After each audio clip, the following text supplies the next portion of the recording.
선택지가 너무 많아도 문제고 또 제약이 너무 많아도 문제고 이럴 때 최고의 결정을 내리는 거 정말 어렵지 않으세요? 오늘은 바로 그럴 때, 그러니까 가능한 최상의 선택을 기가 막히게 찾아내는 아주 강력한 수학의 세계로 한번 뛰어들어 보겠습니다. 거창한 게 아니더라도요. 당장 점심 메뉴 고르는 것부터 시작해서 회사 예산을 짜는 일까지 사실 우리 모두가 매일 이런 문제랑 씨름하고 있거든요. 이게 바로 제약이 있는 상황에서의 최적화, 그 핵심이라고 할 수 있습니다. 자, 그럼 이 문제를 좀 더 재미있게 풀어볼까요? 이걸 하나의 탐정 이야기라고 한번 생각해 봅시다. 우리에게는 사건 현장이라고 하는 딱 정해진 공간이 주어집니다. 그리고 우리의 임무는 그 안에서 단 한 명의 진짜 범인, 그러니까 최고의 해답을 찾아내는 거죠. 우리의 목표는 바로 이거예요. 이 그래프에서 가장 높은 지점, 그러니까 만족도나 이익을 나타내는 함수의 최대값을 찾는 거죠. 만약에 아무런 제약 조건이 없다면요. 그럼 그냥 저 볼록 솟은 산의 꼭대기를 찾으면 그만입니다. 수학적으로는 기울기가 0이 되는 지점인데 이건 비교적 간단한 문제죠. 하지만 현실은 그렇게 간단하지 않죠. 현실 세계에는 제약이라는 게 존재하잖아요. 예산이라던가 시간이라던가 이런 제약 조건들이 가능한 영역이라는 울타리를 만들어버립니다. 그래서 우리가 찾는 최고의 지점이 산 꼭대기가 아닐 수도 있어요. 오히려 그 울타리, 즉 경계선 어딘가에 있을 가능성이 훨씬 높죠. 자, 그럼 그 진짜 최적의 해는 대체 어떻게 찾을 수 있을까요? 여기서 우리 탐정에게 필요한 게 바로 단서입니다. 이 단서들이 바로 카로시큰 터커 조건, 줄여서 KKT 조건이라고 불리는 것들입니다. 이제 이 단서들을 하나씩 파헤쳐보죠. 자, 첫 번째 단서입니다.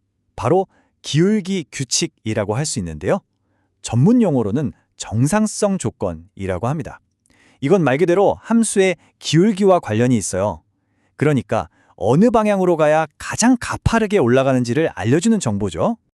이게 좀 복잡하게 들릴 수 있는데 이렇게 생각하면 쉬워요. 우리가 찾은 그 최적의 지점에서는요, 더 좋아질 수 있는 방향으로 움직이려고 해도 제약 조건이라는 벽에 막혀서 옴짝달싹 못하는 상태라는 겁니다. 그러니까 내가 가고 싶은 방향과 벽이 나를 막는 방향이 힘의 균형을 이루고 있는 거죠. 그게 바로 이 수식의 의미입니다. 두 번째 단서는 아주 상식적입니다. 경계 규칙이라고 부를 수 있겠네요. 무슨 말이냐면 용의자는 반드시 사건 현장 안에 있어야 한다는 거예요. 당연하죠.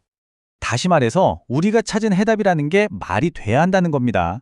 예산을 넘으면 안 되고 정해진 규칙은 다 지켜야 하고 모든 변수들이 허용된 범위 안에 있어야 하는 거죠. 한마디로 애초에 선택이 가능한 진짜 옵션이어야 한다는 뜻입니다. 자, 이제 마지막 세 번째 단서입니다. 이게 아주 기가 막힌 단서인데요. 이름하여 여유 규칙. 전문 용어로는 상보적 여유성이라고 합니다. 이게 무슨 말이냐? 제약 조건이 한계에 딱 걸려 있거나 아니면 그 제약의 가치는 0이다. 자, 예를 들어 볼게요. 여러분의 예산이 100만 원인데 최적의 선택을 하고 보니 90만 원만 썼다고 칩시다. 그럼 예산이 100만 원이든 101만 원이든 여러분의 선택에는 아무런 영향이 없겠죠? 바로 그겁니다. 자원이 남아돈다면 그 자원이 조금 더 늘어나는 건 아무 의미가 없다는 거죠.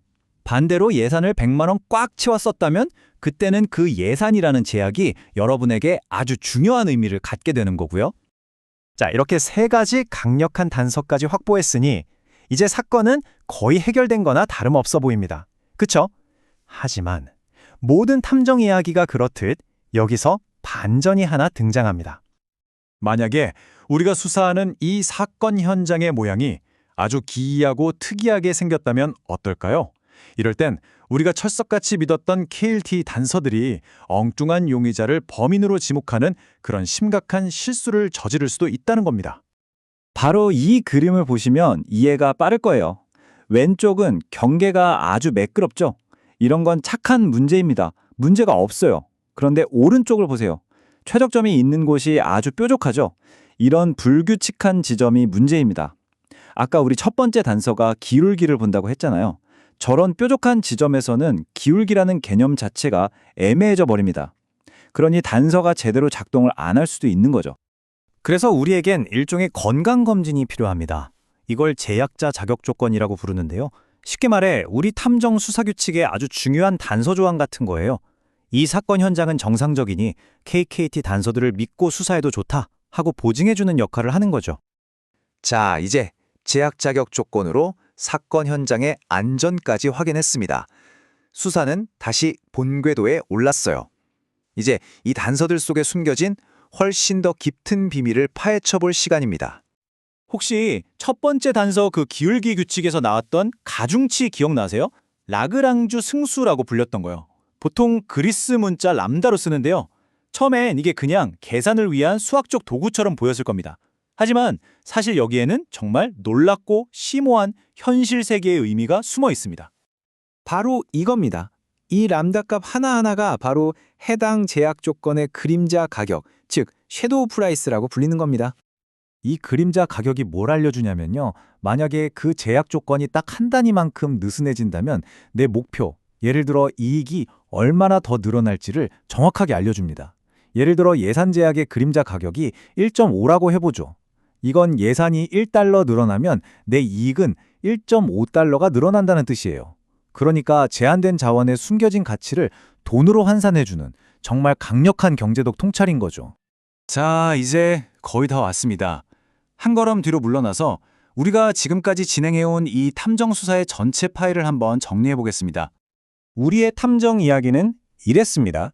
첫째, 문제. 한계 속에서 최고의 결과를 찾는다는 임무를 받았죠. 둘째, 단서. KKT 조건이라는 세 가지 단서를 가지고 유력한 용의자를 찾아냈습니다. 셋째, 반전. 제약 자격 조건으로 이 단서들이 믿을 만한지 확인하는 과정도 거쳤고요. 그리고 마지막, 진실. 그림자 가격을 통해 제약 조건의 진짜 가치가 무엇인지까지 밝혀냈습니다. 어떠세요? 완벽한 수사 과정이죠? 그리고 이 KKT 조건이라는 건요, 단지 수학 문제 하나를 푸는데 그치는 게 아닙니다. 공학, 금융, 물류는 물론이고 요즘 핫한 머신러닝까지 이 모든 분야에 최적한 문제를 푸는 공통 언어 역할을 합니다. 정말 이 추상적인 수학이 우리 현대사회의 효율성을 떠받치는 보이지 않는 골격 역할을 하고 있는 셈이죠. 자, 이제 이 강력한 규칙을 알게 되셨으니 한번 주변을 둘러보세요. 여러분이 생각하기에 우리 주변의 세상은 지금 어디에서 최적화되고 있을까요?